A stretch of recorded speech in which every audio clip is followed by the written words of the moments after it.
Shalom, salam dalam kasih Tuhan kita, Yesus Kristus. Saya Pendeta Erni yang melayani di Jemaat Pulang Pisau Hilir, Gereja Victoria. Hari ini akan membawa kita dalam renungan harian dalam Daniel pasal 10 ayat yang pertama hingga ayat yang ke-19. Saya memberikan tema masa depan sungguh ada. Sebelum kita bersama-sama mendengarkan perenungan firman Tuhan, mari kita bersatu hati di dalam doa. Terima kasih ya Tuhan atas hari-hari terbaik yang boleh kami terima dalam kehidupan kami, sehingga kami tetap mampu mengucap syukur untuk setiap kasih karunia yang boleh Tuhan berikan. Biarlah sepanjang hari ini boleh menjadi sepanjang hari yang penuh dengan sukacita, damai sejahtera yang berasal daripada Tuhan. Di dalam nama Tuhan Yesus kami berdoa dan mengucap syukur. Amin. Bapak, Ibu, saudara-saudari yang dikasihi oleh Tuhan kita, Yesus Kristus. Banyak orang yang mungkin berkata sulit untuk tetap memiliki iman yang stabil ketika keadaan tidak mendukung. Kekhawatiran dan kecemasan pasti akan merasuk kehidupan. Namun kita akan belajar dari Daniel dalam Daniel pasal 10 ayat yang pertama hingga ayat yang ke-19 ini. Kita boleh melihat dari berbagai sudut pandang. Yang pertama, kalau kita boleh melihat dari konteks historisnya, dalam ayat 1 ini menyebutkan tahun ketiga pemerintahan Kores. Ini menunjukkan pada Raja Kores dari Persia yang menaklukkan Babel pada tahun 539 sebelum Masehi.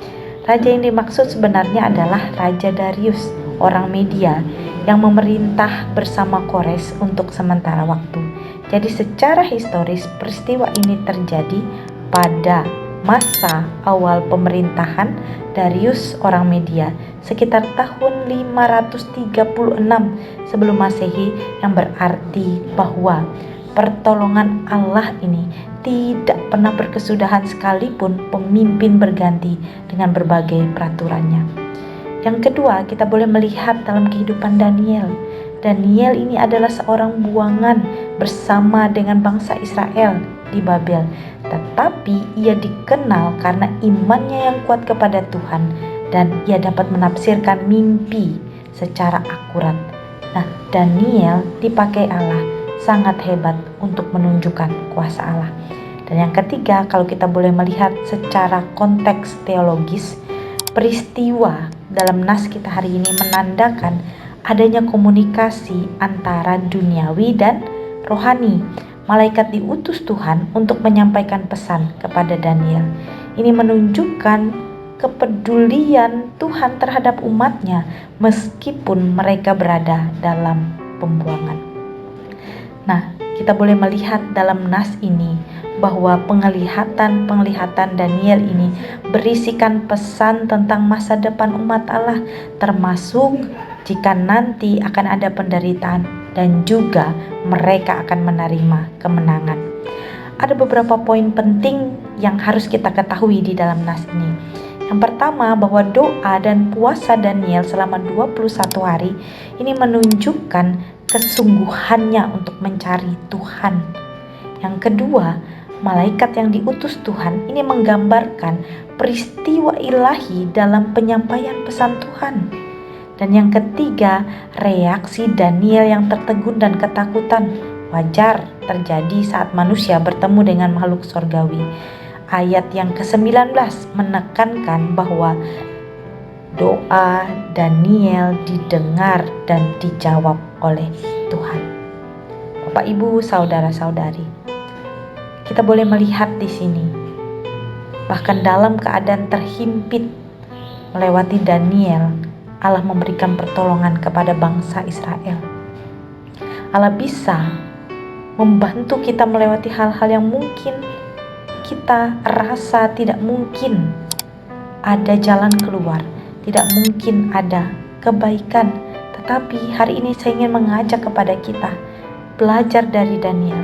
Daniel bahkan dalam kesungguhan hatinya ia berpuasa, meminta pertolongan kepada Allah. Dan dengan demikian Allah menuntunnya untuk menemukan jalan keluar yang terbaik. Ingat Bapak Ibu saudara-saudari, apa yang kita tanggung saat ini itu tidak akan pernah melampaui kekuatan kita dalam hal pergumulan, dalam hal penderitaan, bahkan dalam berbagai hal yang mungkin kita rasa tidak dapat kita tanggung di dalam kehidupan ini. Saya katakan Tuhan Yesus baik. Ia mendengar setiap seru doa permohonan kita, apalagi jika kita datang kepadanya dalam kesungguhan hati. Amin untuk firman Tuhan.